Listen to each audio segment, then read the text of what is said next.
नमस्कार किसान साथियों, स्वागत है कृषि मंत्र में। मैं कृष्णा पाटीदार और आज हम बात करने वाले हैं मिर्च की नर्सरी। यदि आप अपना खुद का तैयार करना चाहते हैं तो किस तरीके से आप नर्सरी बहुत अच्छे से तैयार कर सकते हैं, इसके बारे में यहाँ आज विस्तृत चर्चा करेंगे। तो वीडियो में आगे बढ़ने से पहले चैनल को सब्सक्राइब कर लीजिए, बेल आइकन पर क्लिक कीजिए ताकि खेती से जुड़ी जानकारी आपको मिलते रहो। किसान साथियों, वैसे तो देखा जाए तो मिर्च की नर्सरी जब भी आप तैयार कर रहे हैं तो बहुत सारी बातों को विशेष रूप से ध्यान में रख के आपको नर्सरी तैयार करना चाहिए। लेकिन साथ ही साथ कुछ चीजें ऐसी रहती है जो कि आपको जब आप नर्सरी तैयार करने लगते हैं या फिर आपके यहाँ पौधे जब आप तैयार करते हैं तो बीच में जो आपको चीजें याद रखना चाहिए या ध्यान रखना चाहिए, उसके बारे में हम आज बात करेंगे। सबसे पहले शुरुआत करते हैं। जैसे ही आप नर्सरी तैयार कर रहे हैं, सबसे पहले आपको जो आवश्यकता है वो ये है कि एक तो आपके पास नेट हाउस होना चाहिए। आपके पास या तो ग्रीन नेट वाला या फिर व्हाइट नेट वाला आपके पास नेट हाउस होना चाहिए। यदि आपके पास नेट हाउस नहीं है तो आप ग्रीन नेट से भी छोटा नेट हाउस तैयार कर सकते हैं अपने खेत पर। नेट हाउस तैयार करने के बाद में सबसे ज़्यादा ज़रूरी होता है कि आपने इसको जैसे ही तैयार किया, आपको जो नर्सरी तैयार करना है उसके लिए आपको ट्रे की आवश्यकता होती है। जो आपके जो प्लांट ट्रे आती है जिसमें आपको सीडलिंग ट्रे जो आती है जिसमें सीडलिंग तैयार की जाती है, उस ट्रे की आवश्यकता होती है। दूसरा, यदि हम बात करें तो आपको कोकोपीट की आवश्यकता लगेगी। कोकोपीट ऑनलाइन भी आपको अवेलेबल होता है, बहुत सारी दुकानों पे आपको मिल जाएगा, ट्रे मिल जाएंगे। इनको आप परचेज कर लीजिए और आपके यहाँ जैसे ही आपके जो प्लांट आपके जो पौधे हैं उसकी संख्या आप पहले तो फिक्स दीजिए। आपको 1 एकड़ में यदि मिर्च लगाना है, आप जितनी स्पेस और डिस्टेंस पर आप लगाना चाह रहे हैं उसके अकॉर्डिंग आपके यहाँ 6 से 7 हजार पौधे, 8 हजार पौधे तक 1 एकड़ पर लगते हैं। इसके अनुसार आप पौधे की संख्या फिक्स कीजिए और आपकी जो भी वैरायटी आपने डिसाइड की है उसका आप सर्टिफाइड बीज खरीदिए ताकि आपको अच्छे दुकान से और जीएसटी बिल के साथ अपना बीज खरीदिए। बिल लेने के बाद में आपको सबसे पहले काम करना है, आपकी जो कोकोपीट आपने लिया है उसको अच्छे से गीला कीजिए, अच्छा से भिगाइए, उसको नमी युक्त कीजिए, वो अच्छे से फूलेगा, फैलेगा। इसके बाद में इसे तोड़कर आपकी ट्रे में आपको बराबर एक समान रूप से भरना है। ट्रे में एक समान रूप से भरने के बाद में आपको एक एक बीज, एक एक ट्रे, एक एक कप के अंदर लगाना है। थोड़ी सी गहराई पर लगाना है, ज्यादा गहराई पर नहीं रखना है। बीज जो लगाना है मिर्च का वो आपको कोकोपीट के कप में थोड़ी सी गहराई पर लगाना है। ये जैसे ही लग जाता है, इसके बाद में इस ट्रे को थोड़ा सा हल्का सा नमी दे के आपको ट्रे एक के ऊपर एक जमा देना है ताकि ये आसानी से अंकुरण हो सके। जब आपके यहाँ अंकुरण हो जाता है 5 से 7 दिन, 8 दिन बाद आप जब देखेंगे आपके यहाँ अंकुरण हो जाता है, आप ट्रे फैला दीजिए। ट्रे है इनको इस प्रकार से फैलाइए ताकि आप उसे सभी तरह से पर्याप्त पानी दे सके। अब जैसे ही आपके यहाँ नर्सरी के लिए पौधे आपके यहाँ अंकुरण हो गया है, अंकुरण होने के बाद में आपने ट्रे फैला दिए, इसमें आपको पौधे छोटे छोटे दिखने लगे हैं, उस स्थिति में आप एक चीज ऑब्जर्व कीजिए। आपके यहाँ शुरुआती अवस्था में एक समस्या जो नर्सरी में देखने को मिलती है या मिर्च की नर्सरी में मुख्यतः आपको एक समस्या जो फेस करते हैं आप, वो होती है डंपिंग अप। डंपिंग अप में होता क्या है, सबसे पहले ये देखते हैं। डंपिंग अप में आप देखेंगे आपका पौधा तने से गलने लगता है और अचानक से डंप होकर सूखने लगता है। मतलब आपका जो पौधा है वो शुरुआती अवस्था में बिल्कुल ही छोटी अवस्था में अचानक से गलने लगता है और सूखने लगता है। इसका मुख्य कारण यदि हम बात करें तो इसका मुख्य कारण होता है आप यदि नमी ज्यादा बना के रखे हैं उस स्थिति में आपके यहाँ डंपिंग अप आता है, फंगस आपके यहाँ फैलता है। यदि आपने नमी पर्याप्त रखी है और उसके बाद में पानी देंगे तो ये समस्या हो गई। यदि नमी आपने मेंटेन कर रखी उसके बाद भी आपके यहाँ इस समस्या का ऐसी समस्या आ रही है तो उसका एक और कारण ये हो सकता है यदि आपने उसको सही से मैनेज नहीं दिया है। मतलब कह सकते हैं कि पौधा या तो आपने बीज ज्यादा गहराई पर रख दिया है कप के अंदर, उस स्थिति में भी आपके यहाँ डंपिंग अप आने की चांसेस बढ़ जाते हैं। साथ ही साथ आपने जो ट्रे जमाई है, आपने जो मिट्टी नीचे जो आपके नेट हाउस में तैयार की है, वहां पर आपने ट्रे जो जमाई है उसका स्लोप कैसा है, वहां पे ढलान किस तरीके से रखा है ताकि पानी एक तरफ निकल जाए, जो ट्रे के अंदर एक्सिस वाटर रहेगा, जो अतिरिक्त पानी की मात्रा रहेगी वो आसानी से निकल जाए। यदि आपके यहाँ इस तरीके से आपने सुविधा बना रखी है तो आपके यहाँ डंपिंग अप नहीं आएगा। और डंपिंग अप के यदि लक्षण आपके यहाँ दिखाई दे रहे हैं, पौधे आपके यहाँ गलन आ रही है शुरुआती अवस्था में, तो आप इसके निवारण के लिए मुख्य रूप से जो आपका एक बायर क्राफ्ट साइंस का उत्पाद आता है आपका एलियर, जिसमें आपको फ्रीस्टाइल एल्यूमिनियम 80% WP फार्म में मिलता है।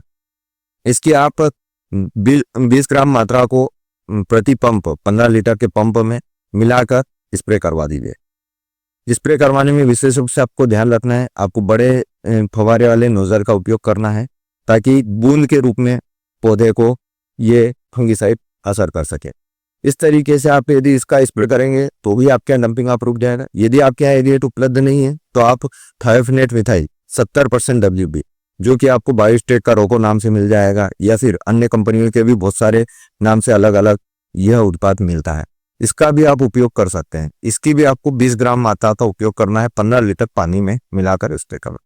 साथ ही साथ शुरुआती अवस्था में आप स्प्रे कर रहे हैं तो इसके साथ में एक चीज अनिवार्य रूप से देखें, आपके यहाँ पौधा अच्छे से ग्रोथ करे, आपके यहाँ अच्छा जड़ विकास हो। इसके लिए विशेष रूप से आपको एक अच्छी गुणवत्ता वाला ह्यूमिक और फुल्विक एसिड का जो कॉम्बिनेशन आता है, जो कि लिक्विड फॉर्मुलेशन में आते हैं, ऐसे ह्यूमिक और फुल्विक एसिड जो आते हैं, जैसे आप IPL बायोलॉजिकल का लेने जाएंगे तो आपको 5G मिल जाएगा, या फिर आप डव एग्रो का लेंगे तो आपको ह्यूमिसिल मिल जाएगा। इस तरीके के जो उत्पाद हैं इनकी मात्रा को आपको मिक्स करना है इसके साथ। आप यदि 5G लेने जा रहे हैं तो 5G की 25 ml मात्रा या तो मिला सकते हैं, या फिर आप डव एग्रो का ह्यूमिसिल ले रहे हैं तो इसके 50 ml मात्रा आप मिक्स कर लीजिए। ये आपके यहाँ जो है एक शुरुआती अवस्था में आपके पौधे को जड़ विकास में मदद करेगा, साथ ही साथ तनाव से बचाएगा।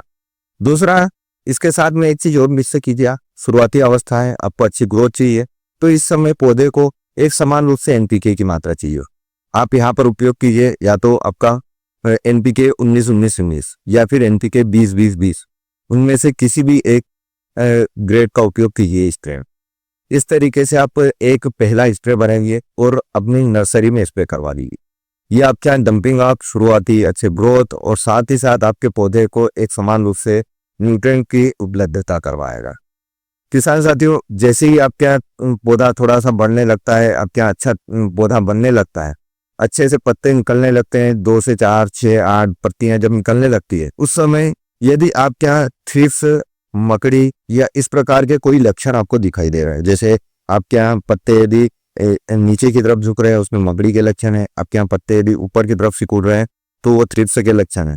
तो इनके निराकरण के लिए भी आपको इंसेक्टिसाइड का उपयोग करना है। अब थ्रिप्स के नियंत्रण के लिए यदि हम बात करें तो आप जो डेलीगेट आता है, डव एग्रोसाइंस का आपका डेलीगेट जो आता है, इसके आप 18 ml मात्रा को 15 लीटर वाले पंप में मिला के स्प्रे कर दी। यह आपके यहाँ थ्रिप्स को कंट्रोल करेगा, साथ ही साथ व्हाइट फ्लाई को कंट्रोल करेगा और आपके पौधे की गुणवत्ता में सुधार करेगा।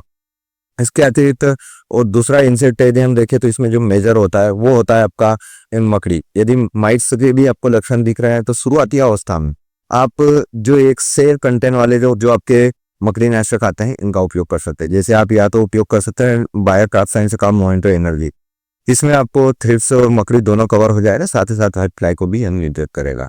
इसकी आप 25 ml मात्रा को 15 लीटर पंप के साथ मिलाकर स्प्रे कर सकते हैं।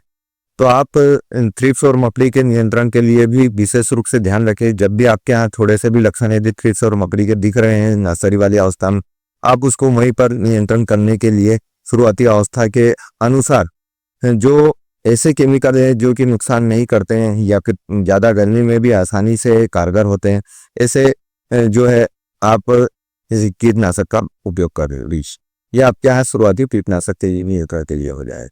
इस तरीके से जब आपके यहाँ पौधा चलने लगता है, आप विशेष रूप से ध्यान रखिए मिर्ची की नर्सरी को कभी भी उसका तना लंबा नहीं होना चाहिए, अचानक से बढ़ना नहीं चाहिए, हल्का सा रुक के चलना चाहिए, उसका तना मोटा होना चाहिए।